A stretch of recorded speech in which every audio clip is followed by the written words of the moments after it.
Okay, so there's a lot of flaws in that question because you're comparing a messenger of God to a scientist.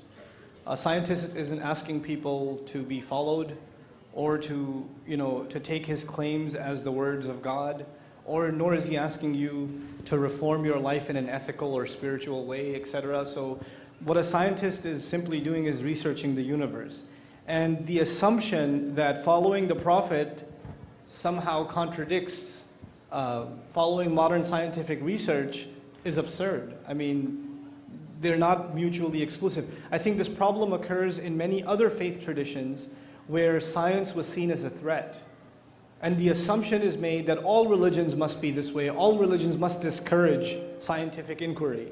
But actually Islamic history, as was already indicated just now, thank you Sheikh, it has been one of very in-depth scientific inquiry and even pioneering in the field of scientific inquiry. Now, as for the Prophet being 1400 years ago and not having the kind of scientific knowledge and access that we have today, when it comes to matters of guidance, right and wrong, justice and injustice, scientific revolutions will not change that. Doesn't matter what kind of technology you hold, what is fair is still fair and what's unfair is still unfair. Truth is still truth and falsehood is still falsehood. Wronging people is still wronging people. So whether we live now or 300 years from now or 300 years before now, the principles on which we're supposed to live our life are timeless. And so they were given in a desert, and that desert educated the rest of humanity.